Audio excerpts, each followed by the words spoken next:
Good evening and welcome to the Unprofessional Professional Sports Podcast. I am BA with James J. Trey Martin and Keith Engel, TGI Sports Talk. I hope you gentlemen are doing well on this fine Wednesday. Hot Wednesday. Summer is coming and it's coming with a vengeance. Let me tell you. It is hot here, I can tell you. I'm sure it's hot where James is as well. 92 degrees when I got in the car to head home. So, yeah. Is that 92 humid degrees or is that 92 dry heat degrees? Wet heat. It's raining a little bit, so the humidity is starting to come a little bit. Oh, yeah, that's terrible. That's where we were. We had 100 with the heat index today. It was bad. Yeah. But I survived. But the silver lining is that I no longer live in New Orleans. So, yeah. July and August are murder. Because all that humidity coming off the ocean or the ocean, the Gulf, yeah, 6 feet below sea level. If you didn't know, there's a NBA Finals game being played tonight. What? If you don't know, then you ain't been tuning into any New York media. Let me tell you. What? Hey, to your point, Keith, I just read this too. The NBA ratings for Game 3 was the most watched since 1998. Up to 159% from last year watching the play. That's more than Game 1. Game 1 was 100% up. So that's even more. Yeah. You know, that's partly because of the Knicks. It's partly because of Wemby, right? There's an attraction on both sides. So, you know, Indiana and Oklahoma City doesn't get it done, unfortunately. I'm not saying they're bad teams, but. I mean, you have big market in New York that hadn't been to the championship since 1999, hasn't won it since 1973. So you're going to have a heck of a lot of people that are fans of the Knicks. And you're going to have a heck of a lot of people that don't want to see the Knicks win because they're a big market team and they want to see the people like the Spurs or OKC go in and win because they're small market. But yeah, it makes us a great mix for a great series. All the talents there on both sides. I mean, I don't know what you guys were talking. I came late to the party before the show, so I didn't know what you were talking about. I figured you were talking about the game. No, we're just talking about you. That's just you. Oh man, I appreciate it. I was defending you, to be clear, too, but you know. Yeah, so you know who your friends are. Guy. Oh man, so now we need to talk about it after the show. On that note as well, I mean, there's been viral videos obviously going around about New York punking on Spurs fans. How do you feel about that, Keith? Because you're in the New York area. I know you're not in the city. No. How do you feel about the fans and their reaction to this whole situation? It's ridiculous and disgusting, and it's unfortunate that a very small minority of people color an entire fan base in this way, and it's awful. The things I saw some of these videos, and they're awful. It is. You know, I mean, you should be able to walk around, and it happens other places besides New York, but obviously this is the finals and it's amplified, but you just can't. It's a couple of freaking punks that are out there, you know, just acting like punks, and it isn't indicative of who the Knicks fans are or New York fans are in general, and it's unfortunate. Yes, I'm not in the city, you know, but I identify with those fans, obviously, and I think it's unfortunate whether it happens here or anywhere else. You know, and they need to find these people and just keep them away from these events. I guarantee you, none of those guys were at the game. You know, that's why they didn't have the watch party at the Garden. Part of the reason, obviously. Trump it doesn't need to be this way. You know, his security system, but anyway, you should be able to come in and root for your team safely, right? Mm-hmm. I mean, you can catcall people. You just don't be chasing people down the street and beating them up. That's just stupid. Right. Yeah. Oh, Jack's not on this show, Liz. This is Bo is the one that's usually out here, and he has some assignments. His assignment for Seattle. I believe the Storm again. Now, it's reaching over to the fact that now we have to tell people in Spurs land to act nice toward the people that are New York Knicks fans, and it's a pain for this general. Well, it's a pain in general just to feel like, dude, we have to actually tell people to behave now. I mean, it's starting to get ridiculous. Come on. It is. It doesn't. I don't remember this happening in San Antonio, and maybe it's reported differently, but I doubt it is with the same kind of vigor that these. Again, I'm not going to call it anything but punks, and that's what they are. Mm-hmm. I don't know how you stop this because you can't keep them off the street. But again, it makes us all look bad, and people. That's why people look at New York the way they look at it, and people don't distinguish. You say you're from New York, I have to say I'm upstate, just so they don't think you're from the city and think you're one of those people. And it's really embarrassing. It is. Well, it's good because it takes the functionality of people looking at Detroit. You know what I'm saying? Because now New York is the one that's being a bunch of asses. What's going to happen when they win? They're going to burn the city down. I mean, that's what the one guy said, right? I mean, we're going to burn the city down. I was okay. Great. And I think the police are looking for you right now, there, sir. They should be if they aren't. Yes. You're talking about bringing back or making a sequel for Escape from New York? I mean, be Escape from New York too, right? Trying to get away. Bring in Snake Roberts. What was his last name? Escape from New York City, the sequel. After the Knicks win, that's what. You guys got to review that movie. That's a great. Oh no, that was good, and of course the other one, Escape from LA, was okay, but Escape from New York. Escape from New York is one. Was the original one anyway? Classic. Yeah, the original one. Yeah. All right, so we're gonna lead into the game tonight. Keith said that the Knicks have to play better off air. He said they have to play much better. James, do you agree with that assessment? Oh, without a doubt. I don't think they have to play better. Mm-hmm. I think that this is leading into my pre-assessment of both teams. I just think that the Spurs are waking up. I think that, Wemby, he must have been hearing me talk about him because I just thought that he played much better. He played with more get after it in the paint in the early parts of the game. We mentioned that he was terrible the first couple of games in the first half. Mm-hmm. And then, he tried to make up for it in the second half, but he had a complete game pretty much in this last game. And that made the difference. And then, of course, Stephon Castle tore it up a little bit too. And you got all these bigs, man. I just think that I'm not saying that New York's outmatched. I just think Wemby is the deciding factor. And if he's going to be, if the Spurs are going to win, he's got to be at the top of his game. And if they can shut him down tonight, like they did in the first couple of games or a couple of halves within those games, then the Knicks have a chance of going up 3-1. But I personally think it's going to be 2-2. I think they're going to win. The Spurs are going to win both games. I think that'd be bad news for the Knicks, man, because I think if this is 2 out of 3 with 2 of those games in San Antonio, they're in big trouble. And they haven't played well. They could have lost all 3 of these games if they hadn't played well in crunch time, which is when it matters. I get that. But this team, Brunson again didn't have a good night on Monday. Cat disappeared for the entire fourth quarter. Bridges didn't play the fourth quarter because he played so badly. Leading up to that, they can't have these guys just disappear. They're too important to the team, and they got to step up. And I think Towns needs to take the ball more to the basket. I'm watching too many 3-pointers and long 2-pointers out of him. Take that ball and get Wemby in foul trouble. And OG has been your most consistent player. I said he would be the guy we weren't going to think about, right? I don't know if it was I think it was the Wednesday night show. We talked about it last week. Maybe it was a Sunday morning. I don't know.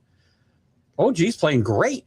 He's one. They aren't taking the ball to the hole. Nobody's taking the ball to the hole. I know Wemby's a factor there, and you can't just forget about that. But a couple of games, he's had a couple of dunks on everybody. He's had a couple dunks on Wemby. Yeah, he had some great drives to the basket. He's been really playing well, and the rest of the team has got to follow his lead, including Brunson.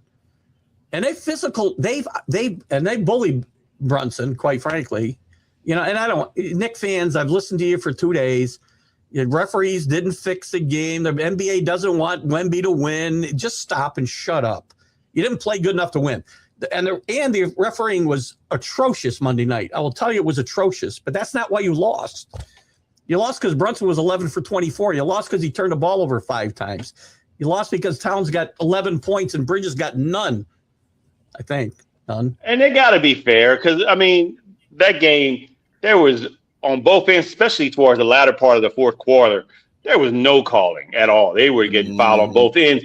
And that the one, mind you, he probably could have been, Wemby himself could have been called for a flagrant for pushing down Brunson, but people don't get it. They probably should have called, but he was holding his jersey prior to that. He was pulling his jersey.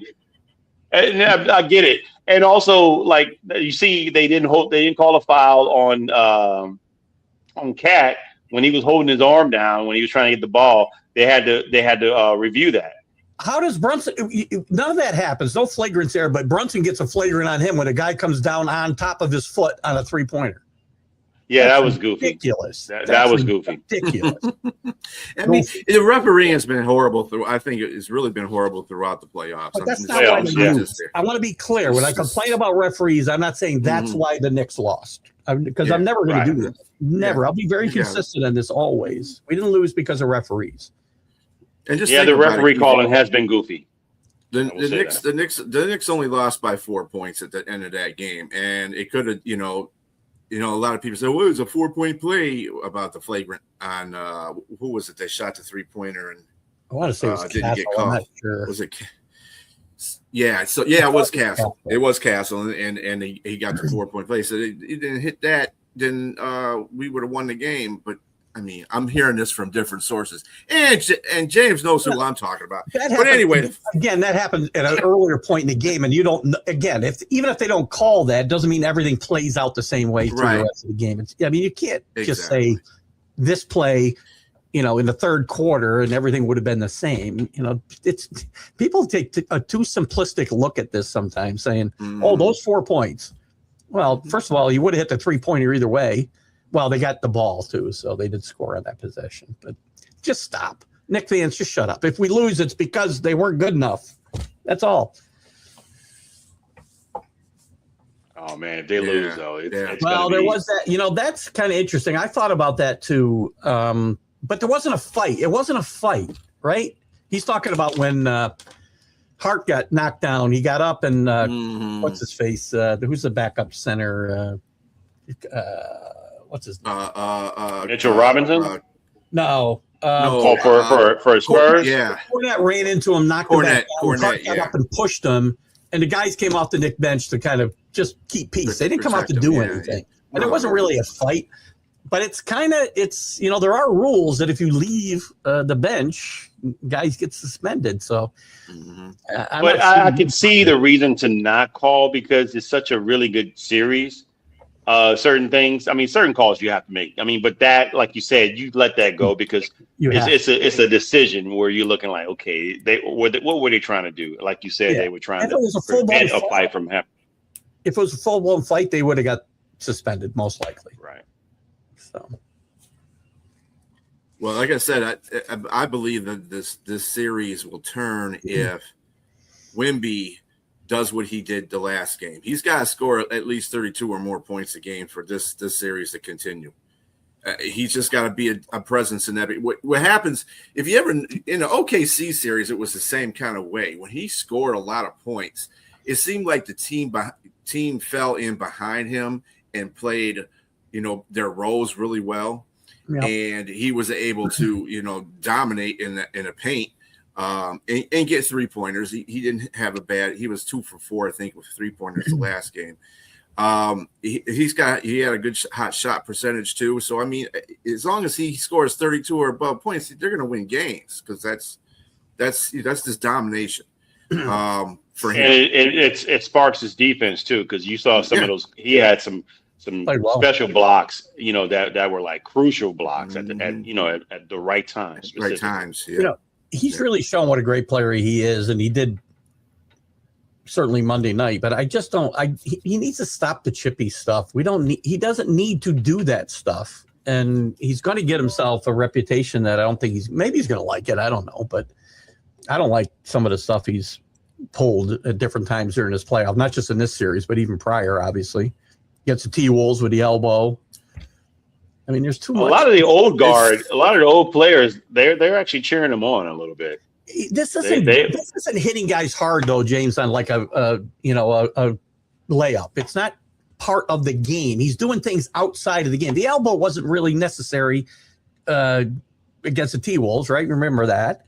Oh yeah, he knocked. And the thing with Brunson wasn't even part of a basketball play. They're just kind of jostling, and he's got to, throw him to the freaking ground. I mean, we don't need that. Yeah, he really does got to watch his elbows, because he almost knocked his own player out. Castle, who was right there at the same time. I was like, dude, man, you got some big elbows. That's 7 foot. That's 10 feet of elbows coming at you. You can't be swinging those things, man. I mean, I'm fine with physical play, right? I mean, again, when the Knicks were in the finals the last couple of times, that was a very physical team. And the game was a little different then, obviously, too, in the 90s, right? 80s and 90s. Well, I think it's a combination of that and the fact that he feels he's got a chip on his shoulder. He's young. He's not mature enough to understand certain things. And so you got to look at it from that perspective, too. I don't think he's going out there to be dirty. I don't think he's going out there to do any of that kind of stuff. I think he's just trying to make himself known in the presence of what's going on. So, like he's not already known. 7'4". I can't really figure out what was going on when he was laughing after he threw Brunson to the ground, because Brunson got up and it looked like he was chasing him down, trying to get in his face, and Wemby's laughing away. I think he's laughing that a little guy is coming up to him to bark at him. That's kind of funny. I mean, when he laughed, he's like, "Oh man." It was. This is like a true David and Goliath situation with the New York Knicks and San Antonio, or like Spike from Tom and Jerry with the mouse coming up to him. It's like, well, sit down. Get out of my way.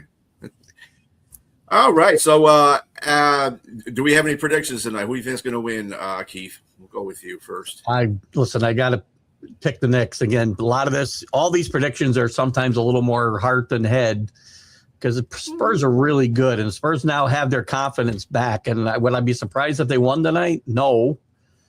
But I think it's important the Knicks win this game. Probably important for both teams. I'm not saying it isn't, but I'm not sure they win the series if they lose tonight. So got to win tonight. I need Bridges to play well, like he played in Game 2. I need Cat to get back to where he was and be a factor in the fourth quarter. And I need Brunson to really play a little more under control and be the leader that he's been. Can't take 25 or 30 shots to score 30. Got to be more in control, and you got to get other guys involved. I saw too much of him, too much dribbling and less passing the other night, and I don't want to see that. Knicks win tonight. Close game, though. Who you got, James?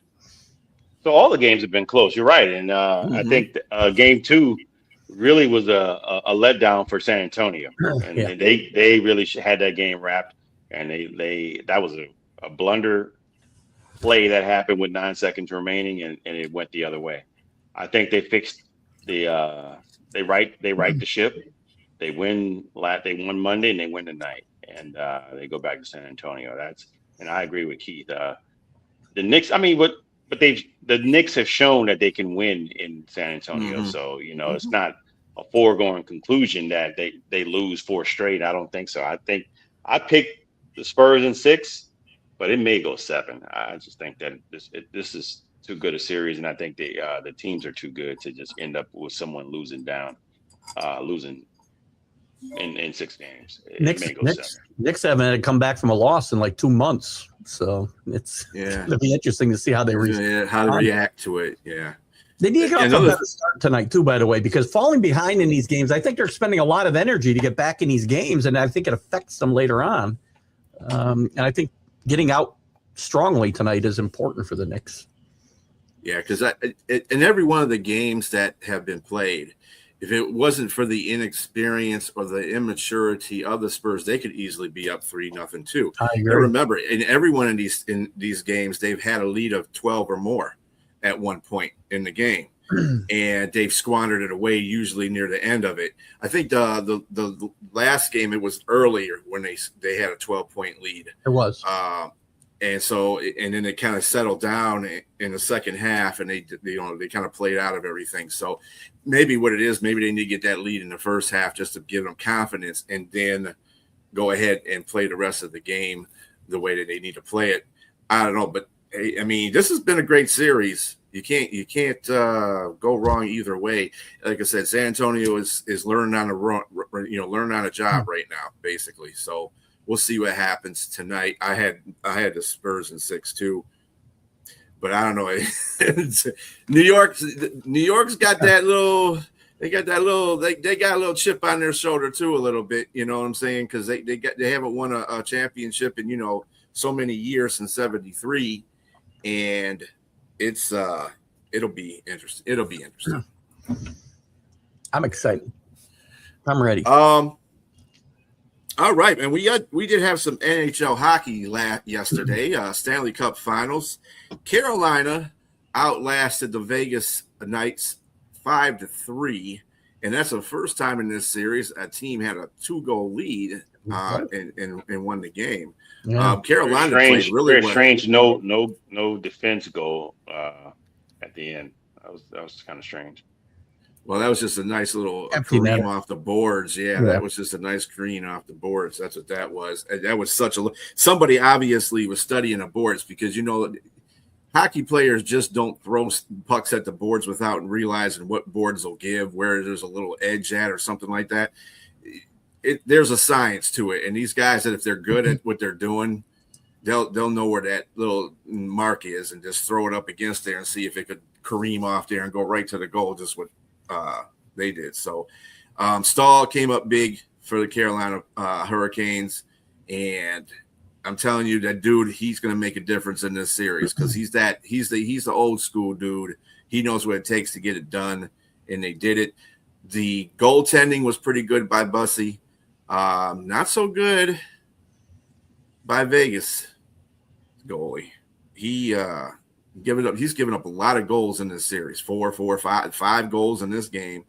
Ooh, I don't know. That might be the Achilles heel of Vegas right now, is that goalie.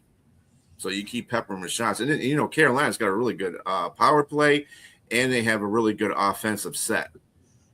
They outshot. Bussy's Carolina's backup, right? Goalie. And they didn't even dress the starter, which I thought was very interesting last night. Yeah. I heard they should go back to Frederick, though, tomorrow night.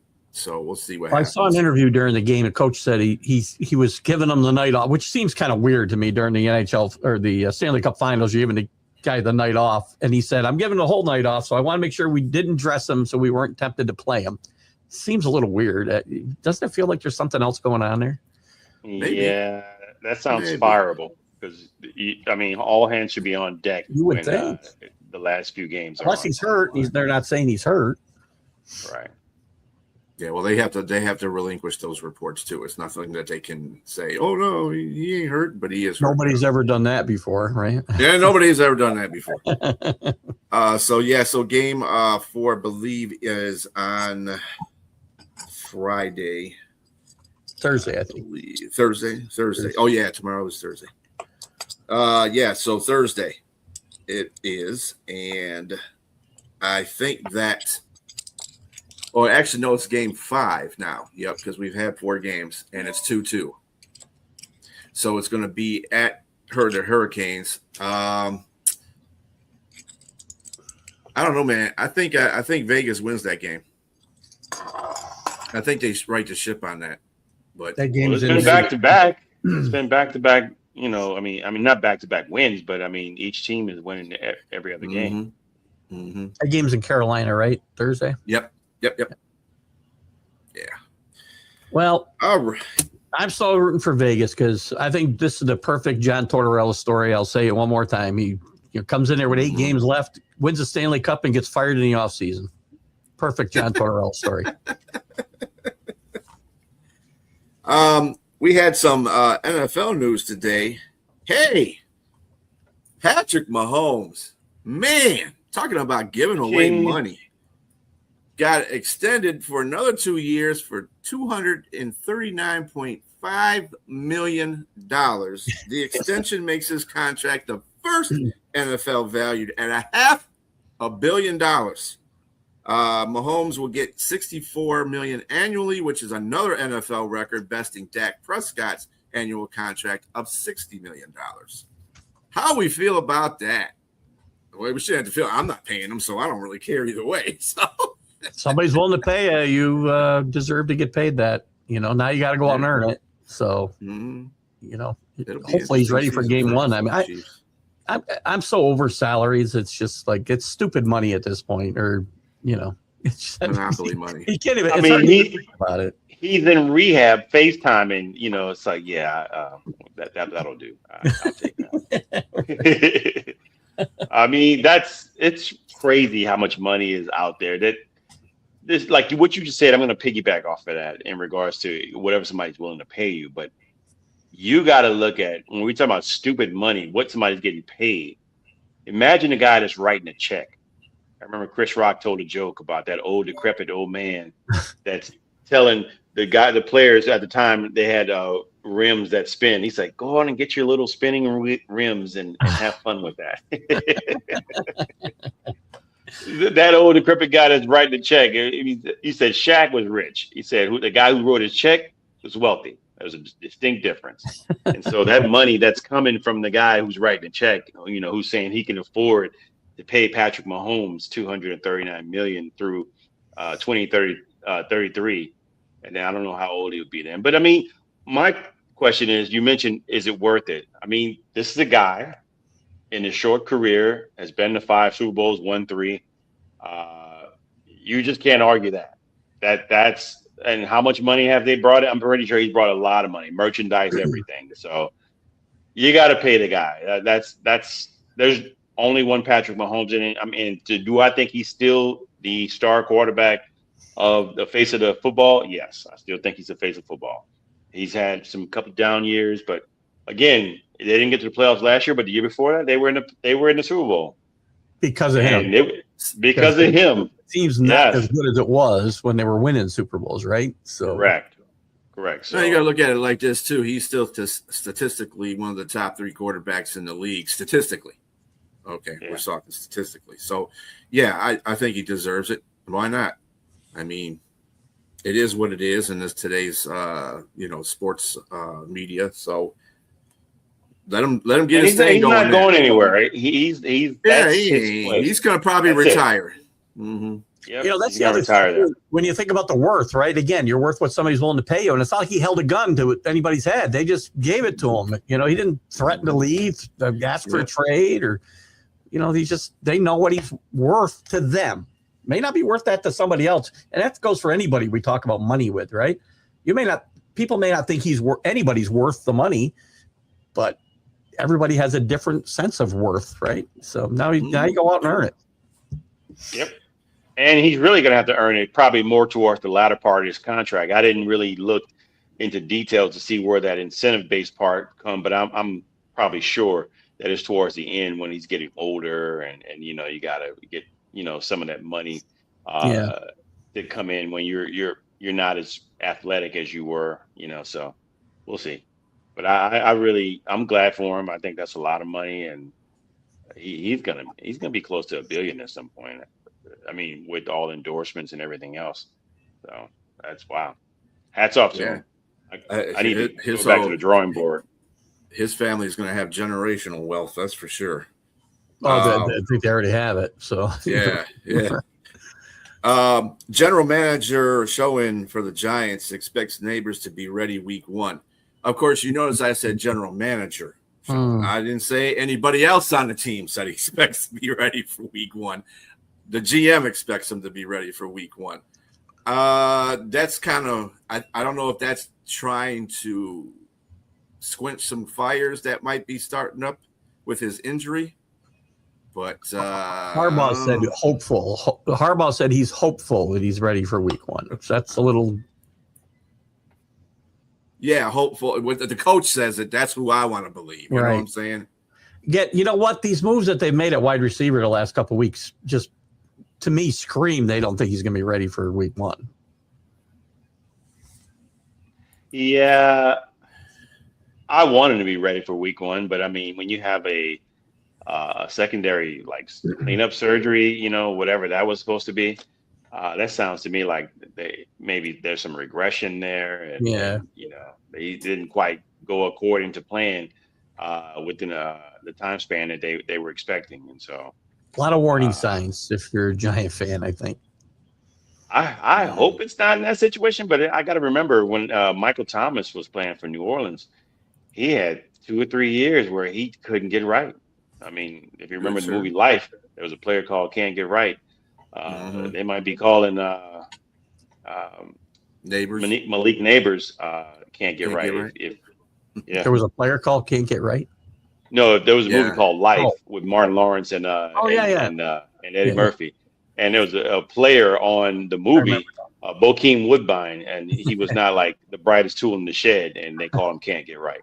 But he could hit that ball. He could hit that ball. Yes, exactly. And we have AJ Espinoza signing with the Philadelphia Eagles today.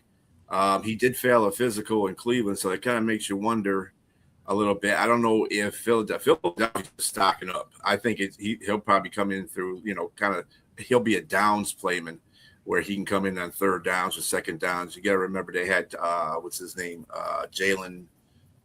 They just got him last year too, and he didn't really make much of an impact when they got him off of free agency. So we'll see. I mean, they're stacking up. I think Philadelphia really does. They're going to be one of the teams that might be in contention for a Super Bowl this year. AJ Espinoza is a player, former first round draft pick. Well, the Bills, I think. Mm-hmm. And he didn't live up to the hype, and like you say, he failed the physical here. He's just going to be a guy. Either he's going to be what was the contract? What did he get? That's Jalen Phillips. That was the guy they got last year. Thank you, there, Robbie. That guy. Oh, that hasn't come out yet. The contract for Espinoza hasn't come out yet. But I'm almost thinking I wouldn't say minimum, but I mean, especially failing a physical. I mean, I think he just got a job. He's trying to make the team, and if he makes the team, he's probably a rotational defensive lineman. Mm-hmm. So I feel. Yeah.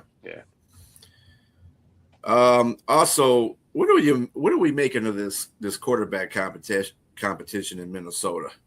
We got JJ saying, "I'm 100% better," and then you got Kyler out there just trying to learn the offense.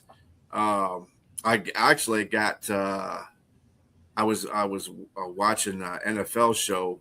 And one of the commentators or one of the analysts on there was saying that really JJ has if the JJ is to win this job, the only upper hand that he has right now, he knows the offense. Kyler's still learning the offense, but they also said that does he know the offense? It didn't reflect last season that he knew the offense. I mean, look. My question is, give me full context, Brian. When he said he was 100% better, was he saying he's 100% better than his past self, or he's 100% better than the competition? He's 100% physically better. Gotcha. Okay. I said before I'm in my wiser years now. I said before I start lighting the fuse that's very short, let me not go off on this kid and just say that I'm like yes. I think that okay, fine. He's 100% better. I hope so, and I don't think the receivers that didn't quite get the balls from you would like to agree with that. Justin Jefferson, like you mentioned, JJ. Yeah, I think JJ is a little bit more excited that the other quarterbacks in the building, and I'm not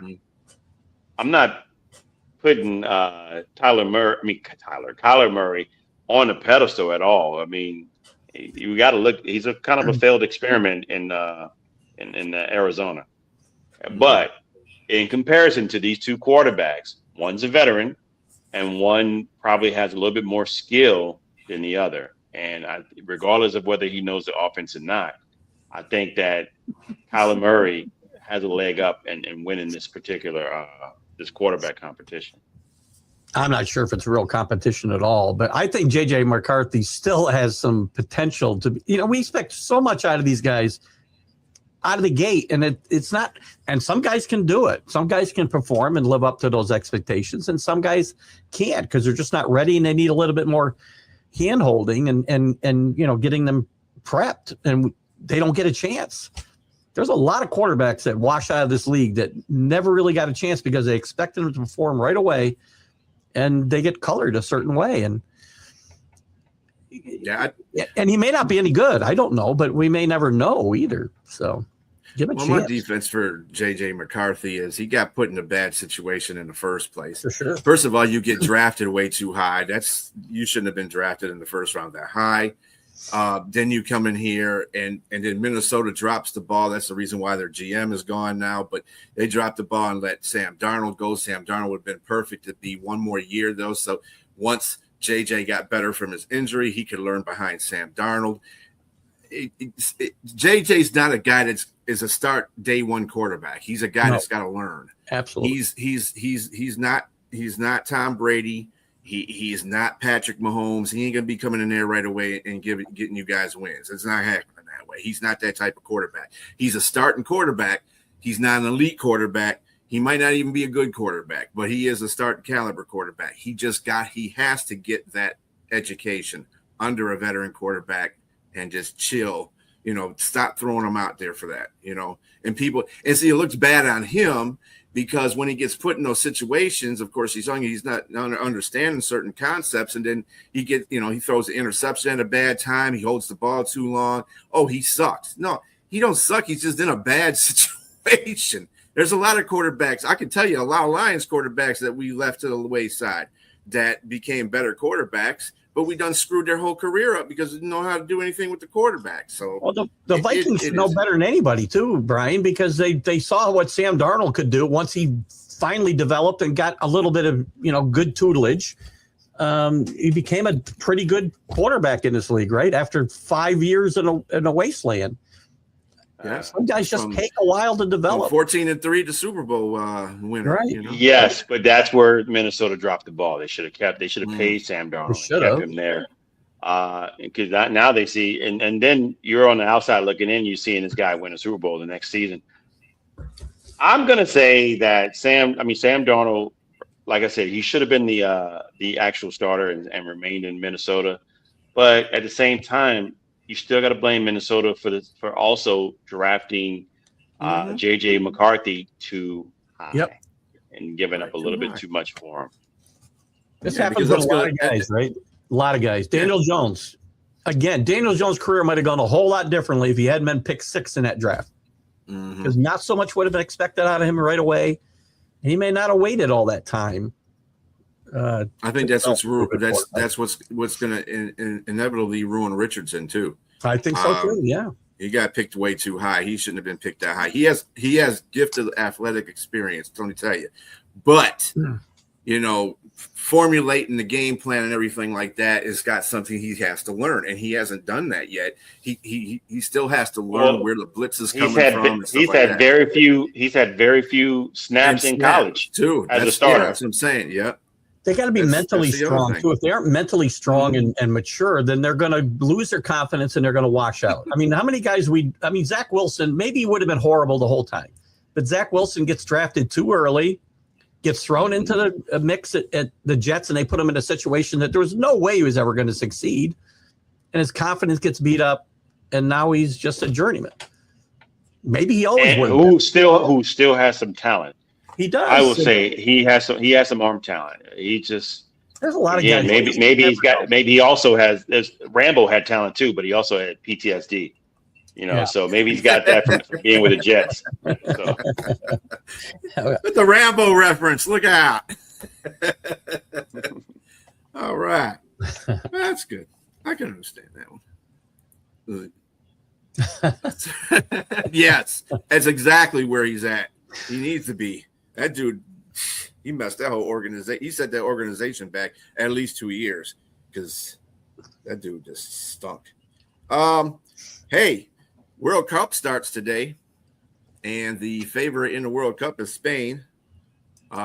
Anybody have a team, country that they're looking at? I know we're all rooting for USA, but any other country that you see? I know we don't follow soccer a lot, but usually when it comes to the World Cup, you like to see these teams play. Anybody got another favorite besides USA? Maybe I played golf with a guy visiting his daughter from Korea today, so I'm going to root for South Korea against Czechia. So I have no other reason other than the fact I played golf with him today, rode in the cart with him, and didn't understand a word he said, and he didn't understand a word I said, but we figured out that he's rooting for South Korea in a World Cup. Golf is universal. Anyway, so that last statement about O'Connell, Yinzer, I'm going to disagree with that. He's not a Viking fan, first of all. So let's put that in there. He's not a Viking fan, so that might be a little bit. I like you a lot, Yinzer, man, but that's baloney. That's just goofy. That's goofy. Why do you think he likes the Vikings? Is he another North? No, he's a Steelers fan. Oh, Steelers. Yeah, AFC North, yes. That's right. Yeah, he just doesn't like the Minnesota Vikings, which is fine. I don't like him either. I know KOC is pretty good. He's a pretty good coach, though. I think so. The MLB, the Braves outfielder Acuna was placed on 10-day IL with a strained left hamstring. Shocking. Can he stay in?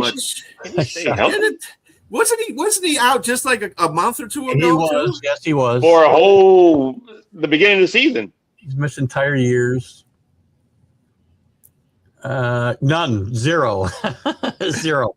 My granddaughter kicks a ball, I scold her and tell her to pick it up and throw it. No kicking the ball.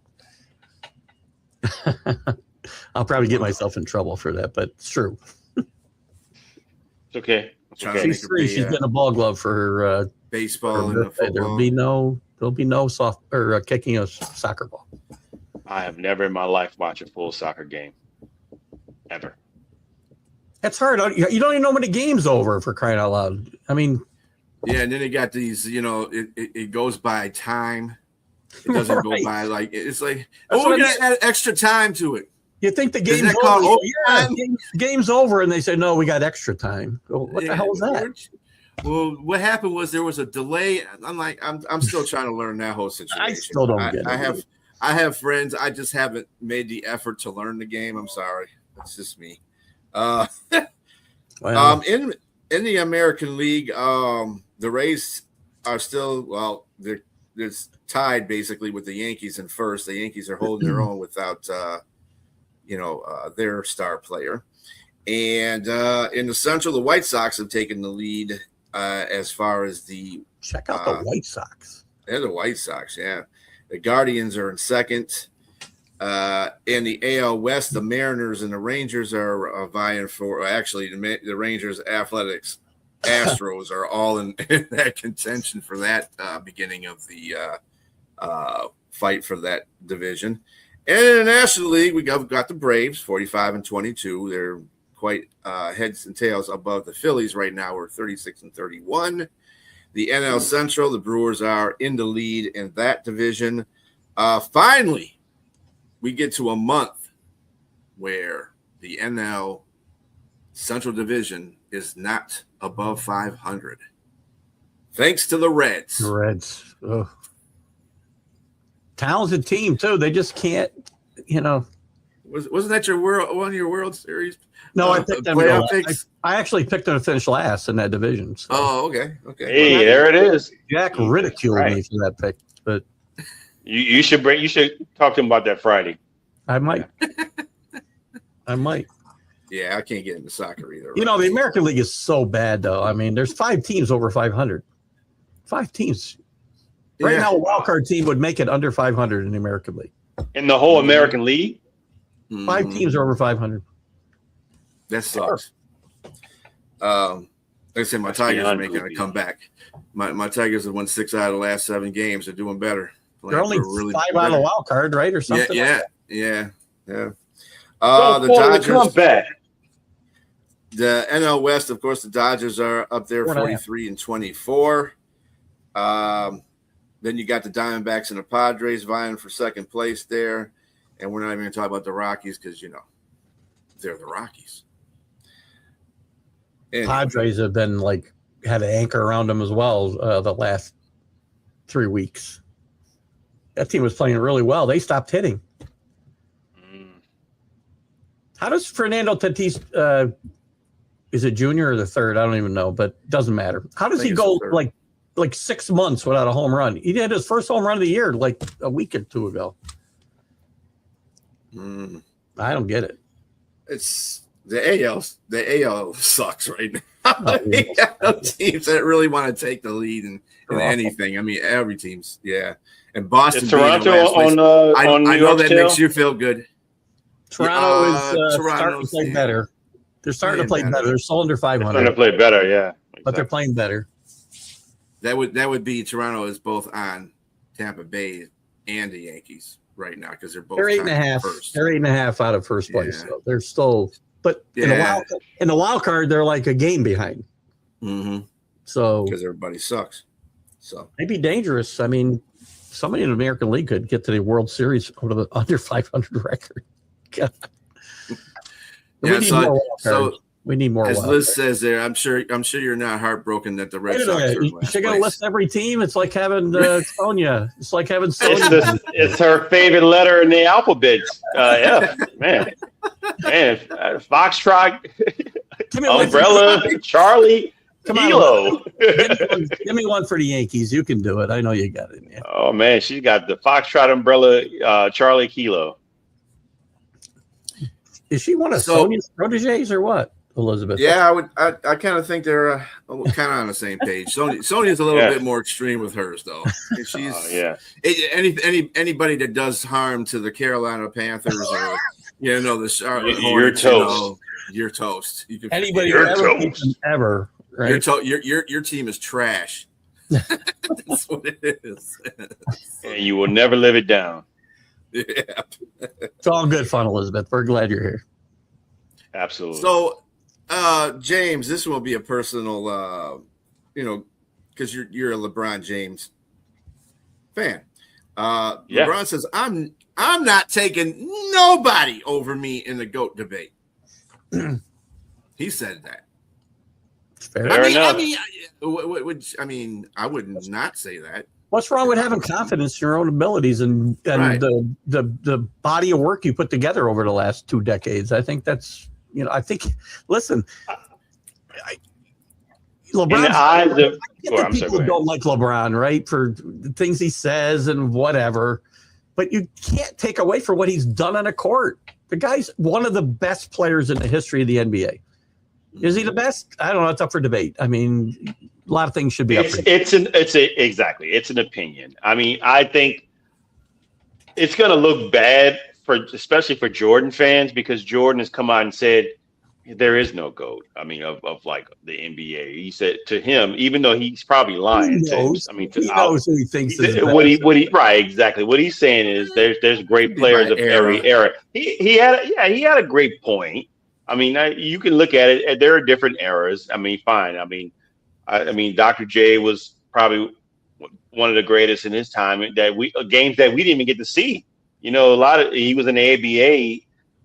A lot of those games weren't even televised. So there was like the lore and the legend of him. And then of course you have Michael Jordan come along. Then you got a cult following of Kobe Bryant. People think. I mean, and to be fair, he got 2 championships without Shaq, and he got 5 total. So for one team, and then LeBron comes along. I mean, and he does what he does: 8 straight finals with 2 different teams, which is unreal.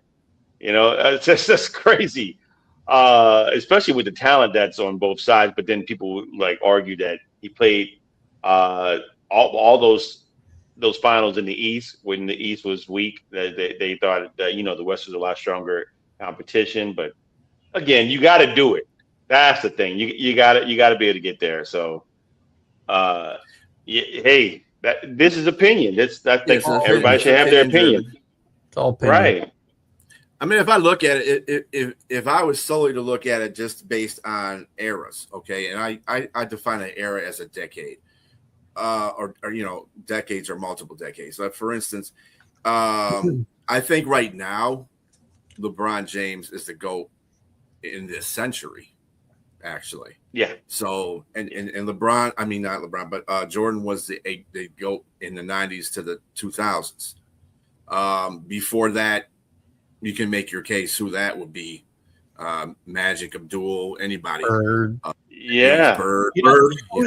You know whose name never comes up, and I've had this debate a couple times the last couple Sundays on my show, is the most underrated. I've determined this. It's not scientific. It's only based on conversations from the last couple of weeks. The most underrated player in the history of the NBA is Tim Duncan. We never talk about Tim Duncan being the GOAT. Mm-hmm. 5 fundamental. 5 championships. Yeah. The best, the most fundamentally sound player that I've ever seen in my lifetime. We never talk about him being a GOAT. Oh, he was great. Should be in the conversation, right? If I had a debate with one of my friends a while back, and I shocked him, I stunned him. I said, "Why are we talking about LeBron James and Michael Jordan when Kareem Abdul-Jabbar's name probably should be in the mix somewhere?" And not just basketball, NBA. We're talking about basketball lore all the way through his whole career. He's won championships. I mean, he's been great, and he never stopped. And so, I mean, he was unstoppable. Just until LeBron James came along to take his record, he held the scoring record for years, for decades. And so he probably should be in that mix too. But this is my thing about the GOAT thing.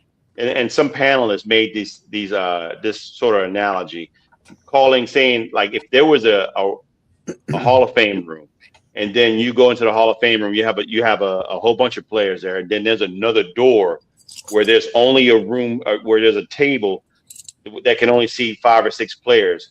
Would LeBron James be at that table? And most of them said yes, but Jordan will be at that table. Kareem Abdul-Jabbar will be at that table. Several players that are just like the elite of elite players will be at that table, and nobody else can sit at that table. So that's, to me, I like that analogy. That's fair, because it's hard to pick somebody when they didn't even play each other. It's just these guys come from different eras, and you see the eras of style of play, like in the older guard. And I'm not going to poo-poo the old guard. People like to say that they had plumbers and electricians that were playing in those games. Come on, there's a lot of. And Jack brought up some great points that a lot of these guys you weren't even allowed to dunk. They had rules and certain things that you couldn't do. Some of those guys like Bob Cousy could play like a great game. I mean, like he played street ball with some guys that weren't his color skin, and he held his own. So just like Bird didn't want to play against white boys. He wanted to play against some brothers, so he could talk trash, and he would tell you what he was going to do and do it. What do you say about Russell? You said go back. You got to give Will and Bill Russell, credits for like GOATs. There's a lot of guys you could make an argument for. Another guy never comes up, and I could, if you want to just look at numbers and such, I can make an argument John Havlicek is better than Michael Jordan. Now, you watch him play, you probably wouldn't say that, but John Havlicek was a great player, and his numbers are really pretty good. And when you wrap them up and compare them to some of the guys we want to look at as the GOATs, a lot of guys, it's a taste thing, right? Sorry, I'm still thinking my eyebrow's going to go up on you when you say that. I'm just saying, again, there's a lot of guys I watch play that could play today. That's how I kind of compare guys. Could they play then? Could they play now?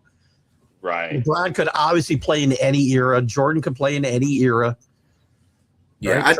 I'm on that era thing with me too. I don't really compare LeBron and Jordan anymore because it's 2 different eras. I mean, and 2 different players. Yeah, 2 different players, and they don't play in the NBA. This day, defense is not a really big priority like it was in the 90s. So you got to go by that. And then on the fact that Steph Curry, he was a great basketball. He's a great basketball player in his own right too. I mean, he could have probably won GOAT of a decade of one of these decades. It could have been comparative to to LeBron. I mean, I know LeBron's got it though. I mean, the dude is You know, I'm not a big LeBron fan, but you can't take away any of his accolades. You just can't. The dude is just, he's phenomenal. You know, you can talk about all the final stuff you want to, or him trying to make a super team, whatever that is. But at the same time, the dude is, you know, he's great. He's been there. He plays. He's a warrior. He's what, 41 now? Now I think so. Yeah, going on 42, I think. Yeah. Yeah. So, I mean, his longevity has kept up with him. So, I can't argue against that. I can't. Nope.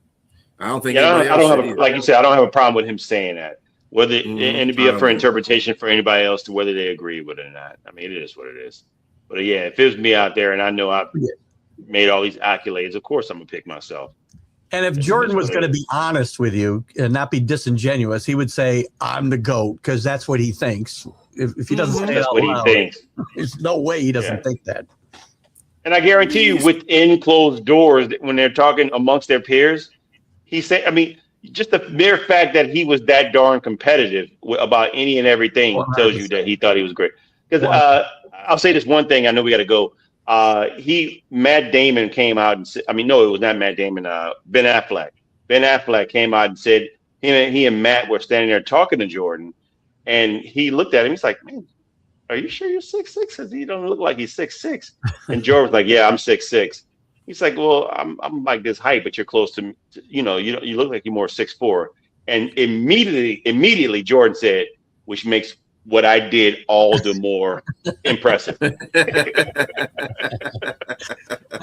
a typical Jordan answer. That's a Jordanism for sure. Like, and you can't argue that. If he is indeed 6'4", it makes it even far more impressive what he did. Absolutely. And on that note, Keith Ingle will be up after this with TGI Sports College Huddle. What you got going on for that? We're actually off tonight. We're we're gonna start our little summer hiatus because college sports has gotten a little flat. So we're starting our. No, you can't talk a whole hour about Sorsby. I probably could, but I don't want to. Not just that. I'm glad I thought we were going to talk about that, man. What do you guys feel about Texas Tech? You know, shouldn't even be playing? I mean, I don't get that. How can any judge say he can go back and play in the NCAA after he not only bet on his sport but bet on the team he was on? I'm sorry, I don't understand it at all. Not at all. Well, and then the AD is like, well, he didn't murder anybody. Oh, okay, that's fine. Like that's the bar. Sweet. He said they're not the ones that have any legal, of him going back into college. Their job is to make sure he's rehabbed and recounseled, for them to play him. Of course, they're going to say that. And dude's a pretty good quarterback. He's about the only thing they got going for Texas Tech it's not like you like to hear out of footballs or anything. Jesus. Somebody's still bitter. But anyway, people, thank you for joining us in the comment section, viewing us. We will be back next Wednesday at 6 p.m. Eastern Standard Time. Maybe Bo will be back with us at that same time too, if he doesn't have another Seattle thing to go to. But other than that, everybody have a good rest of your week. See you later. Bye-bye.